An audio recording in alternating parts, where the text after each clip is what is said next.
guys, it's Jessie V, and today we are going to be continuing conspiracy theories. I don't know why my hand is up. It looks like I'm about to pledge something. I also don't know what it is about this top, but whenever I wear it, I feel like I'm from the Victorian era. It's because I got this like strange collar thing. It's like a necklace, a built-in necklace on my shirt. I don't know, but there's beads on it. There's beads around my neck and it's on the shirt, literally. I think it looks kind of cool. I mean, I don't know. I don't know if I'd wear this out in public and be comfortable. Anyways though, today we're gonna be talking about some Toy Story conspiracy theories. I know a lot of you guys love these movies. I do. I know when I was a kid, I watched them like over and over again. The only thing is, I've only seen Toy Story 1 and 2. I've never seen 3. I've never seen 3. I'm gonna pause for a second because you're probably mad at me.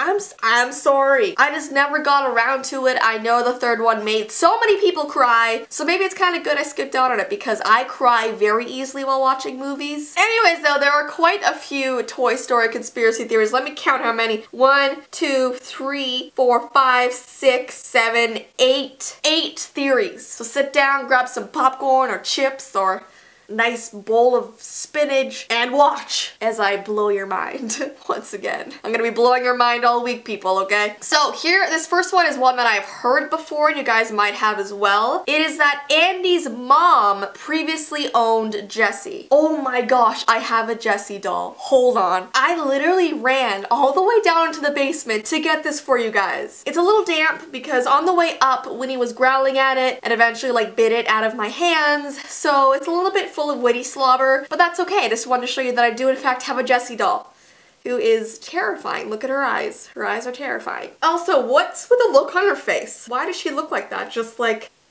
it's terrifying. It's literally terrifying. Like, stop doing that. Anyways, I'll talk to her. I'll just hold on to her while we're talking about this conspiracy theory. So it is that Andy's mom previously owned Jessie here. It claims that Andy's mom is the Emily that Jessie sings about. In Toy Story 2, it is called When She Loved Me. It is such a sad song. Whenever I watched it as a kid, I just like tears would come down my face. It would just trickle down my face. When somebody loved me, everything was beautiful. I can't even look at her. She's so scary. So basically, Andy's mom is never given a name in the film. We never know what her actual name is. So there's a, a good possibility that maybe her name is Emily. And Andy owns a cowboy hat, but it is much more similar to Jessie's hat than Woody's. It is also extremely similar to a hat that can be seen on Emily's bed in the flashback. So it's very possible that the hat could have been passed down throughout the family. So it was Andy's mom's hat, then it was Andy's hat. She used to have a hat, and when I was a kid I took it off because it was only held on by like 2 pieces of fabric, so I like tore the hat from her head and like threw it out the window. It was gone, and that's probably why she haunts me. Anyways though, Emily's face is never shown when Jessie is singing about her, but she does have very similar hair to Andy's mom, so who knows? Andy's mom could have previously owned Jessie, and now we're gonna talk about the next conspiracy. The next theory is that Andy's parents are going through a divorce. So Andy's father is never mentioned or even seen in any of the Toy Story movies. Not only is he not around, but it's like he seems to have disappeared without a trace. In Andy's house, there are photographs of their family on the wall, but it's only Andy's mom, Andy, and Molly, who is Andy's little sister. So we never actually see a picture of Andy's dad on the wall anywhere in the house. And their mom also never wears a wedding ring. And also in Toy Story, Molly is only 1 year old. So whatever happened between Andy's mom and his dad must have happened literally very shortly before the films were made. And in the movie we see that they're moving to a smaller house, which happens often in a divorced family. They kind of downsize, so who knows? The second theory kind of goes along with that, and it's that Andy's father actually died. One user believes, and I'm gonna read this quote off my computer, that Andy's dad was a cop who was killed killed in the line of duty because not only is Andy attached to 2 male toys, but they both represent some form of law enforcement. Because like what? Buzz Lightyear's like the protector of space, and then obviously Woody is like a sheriff cowboy. You know, they're both sort of like fighter toy guys. And what's interesting is that the Pixar story supervisor by the name of Matthew Lunn has responded to the question of Andy's father. So every once in a while when the people who made these movies hear about these crazy conspiracies, they comment on them and say whether they are true or not. So this guy commented and said, if there was a dad in Toy Story, the boy would not have had such a need for a doll who represents a kind of authority figure like Buzz. Meaning, there is no dad in Toy Story, so he probably died then because there could have been a dad, and even if they were divorced, he would still be in Andy's life probably, so he might have died. And also going along with this theory, it says that Andy was able to overcome the sadness surrounding his father's death by growing close with his toys, which is why his mom doesn't think it's weird that he keeps his toy chest in his room well into his teens. The next theory is quite out there, but I'm gonna tell it to you guys anyways. It is that The Walking Dead is based on the Toy Story trilogy, and I know that maybe some of you guys have never seen the show The Walking Dead. I personally like seasons 1 and 2, and then I kind of got bored of it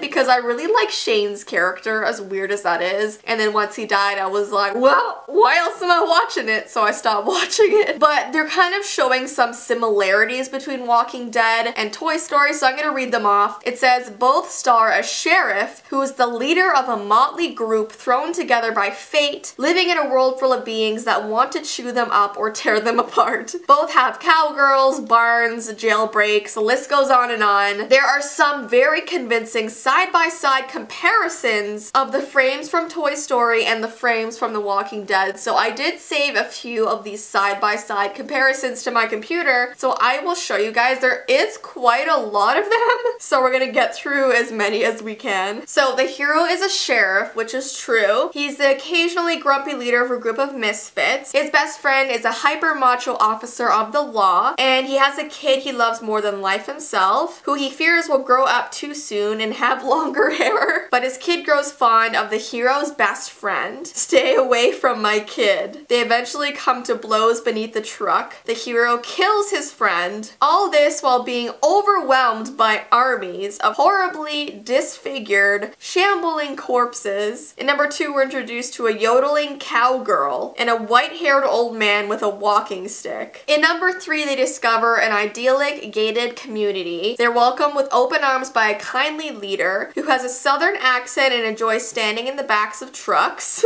The community appears to offer safety and all the comforts of home, but it's not all as it seems. What seemed like a perfect new home is more like a prison. The leader is really a psychopath driven mad by the loss of his little girl. I mean, it goes on and on and on and shows all the similarities, which is somewhat true, but I think it's a bit of a stretch. Like, I think they're really reaching to make this comparison seem legit. I don't know. I consider them two very different shows and movies. The next theory is that Sid became a garbage man to save the toys. So the super angry toy destroyer from the first film grew up to be a garbage man so he could rescue broken toys from the trash in order to fix them. So basically he realized that they were actually alive and then felt super guilty and wanted to make up for it when he got older. So someone on Reddit said he's trying to save the toys. He picked the one kind of job where you can rescue those things. So he's kind of like trying to turn his ways around because when he was a kid he like tore off their arms and legs and put other toys together and like made this mishmash of toys and basically tortured them because, as you can tell in the movies, the toys were alive. So once he realizes that, he wants to change his ways and become a better man. The next theory is that Woody would have been Lotso if he didn't have Andy Wendy. I don't know if I'm pronouncing this guy's name right. Lotso. I have not seen the third movie. I've only read this theory, which seems pretty legit. So Lotso is a malevolent toy who only turned evil after being lost and discovering that his kid Daisy had replaced him. This is pretty much exactly what happens to Woody in Toy Story, but instead of turning to the dark side, he decided that it would be better to live in harmony with Buzz. So, like, can you imagine if Woody actually became the villain of this series? I feel like that would just be so weird. But it's so true that Lotso and Woody kind of had similar things happen to them. The difference is Lotso decided to be bad and Woody decided to embrace it and just stay good, you know? And this next theory kind of goes along with this one, where Toy Story is about nature versus nurture. So even though each toy comes from essentially the same factories, how they act depends on who they receive as an owner. So if they have a really horrible owner that maybe treats them badly, the toy is going to turn out to be bad as well. But if they're loved and cared for, the toy is going to be nicer and more like their owner. You know what I mean? It's like a nature versus nurture thing. And this happens with a lot of things in life, like the way you're raised sort of determines who you are as a person when you're older. And then the very last theory, the toys don't actually come to life until they're picked up by a child. So until they're actually like touched by a child, it's kind of like the power that makes them come to life. So one of the reasons that the toys we see still in their packaging don't come to life is that they haven't had an owner yet. Thus, they haven't been imbued with life or a personality. I don't know if I've ever used the word imbued, but that's what it said in the sentence and my research, imbued. It's a very interesting word. Anyways though, those are all of the Toy Story conspiracies that we're going to be talking about today. As usual, comment down below which ones seem like they could be kind of true and which ones seem absolutely ridiculous, which I know a lot of these